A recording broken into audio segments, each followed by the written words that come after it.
Sens électromagnétique traversant la surface S. Alors, qui est égal le flux de à travers une surface S. D'accord? Et on a aussi le vecteur de Poynting. Donc, ce vecteur-là, Léo est égal produit vectoriel du champ électrique et magnétique sur mu de 0. Et pour la puissance cédée par le champ électromagnétique de la matière, égal à le produit de J fois E. Voilà. Par exemple, ici, on a fait une petite démonstration, exprimer la pression, la puissance, pardon, de la force de Lorentz. Quand la force de Lorentz liée est égale à Q fois UV plus V. Donc, là, on a fait donc force élémentaire et exercée sur une charge élémentaire. Pour cette charge mobile, VMT électron dans un métal. Voilà.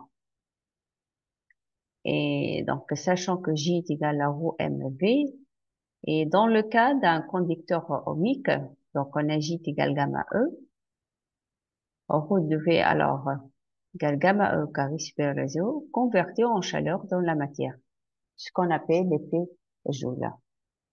Voilà. Ben, donc pour l'équation de Poynting, là, on peut écrire alors la dérivée de l'énergie électrostatique et électromagnétique par rapport à T est égal à moins div point لهنا la forme moins J d'accord اللي هي بتعطينا conservation de l'énergie électromagnétique. Voilà. Donc comme un bilan macroscopique on peut écrire que l'énergie électromagnétique égale par exemple là l'énergie sortante moins l'énergie cédée à la matière. Et ben voilà, ici on est exprimé ou j'ai présenté le vecteur de Poynting par rapport à des vecteurs B et E. Voilà, direction de propagation. Là, du vecteur B, B, du coup perpendiculaire à ces deux vecteurs. Voilà.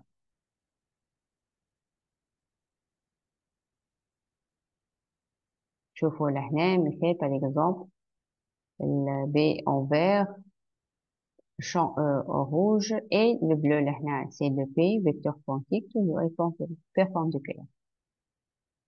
Voilà. Alors, et ici, un petit résumé sur toutes les équations de ce qu'on a local en différents régimes, différents cas.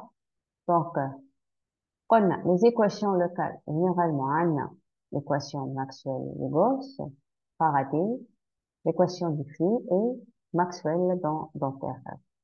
Donc, on a le régime statique, régime variable, cas du vide, et voilà ici les équations intégrales.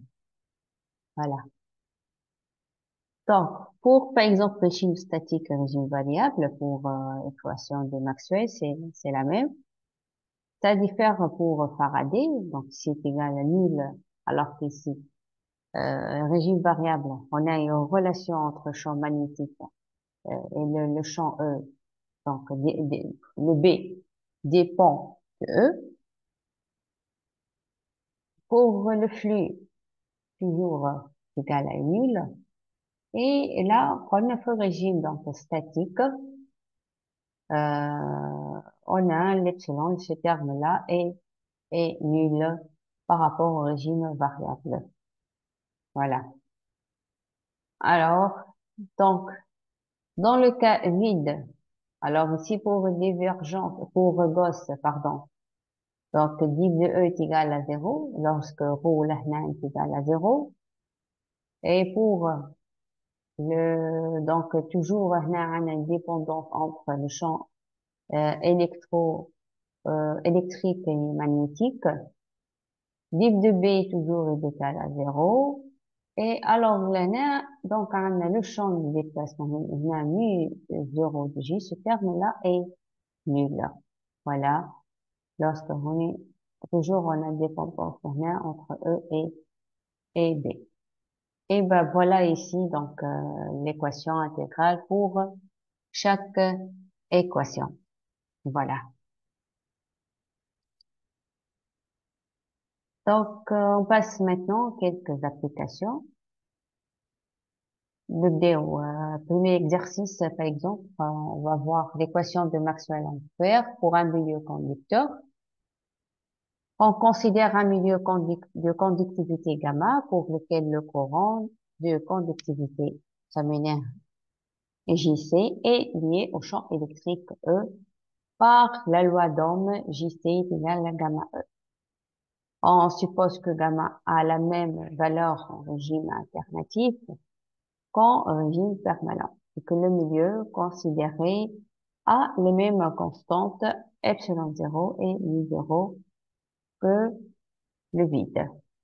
Pour un champ alternatif, donc qui est égal à 0 exponentielle j oméga t, donc on va calculer le rapport des amplitudes du courant de conduction JC et du courant de déplacement JD pour les différents matériaux. Là. Et finalement, pour le cuivre, terre et plexiglas, et on finit par interpréter le résultat et écrire l'équation Maxwell-Ampère dans chacun des cas. Voilà. Donc ici, quelques données pour oméga epsilon 0. On commence donc pour le cuivre. Donc tout d'abord, on a JC est égal gamma E, on JD égale epsilon 0 dérivé de E par rapport à T. OK? Voilà. Donc, alors, en cuivre. Alors, la conductivité. Donc, là, on va calculer, on a le rapport des amplitudes de courant conduction, courant déplacement. Alors, le rapport entre les deux courants, donc ça va donner, par exemple ici, un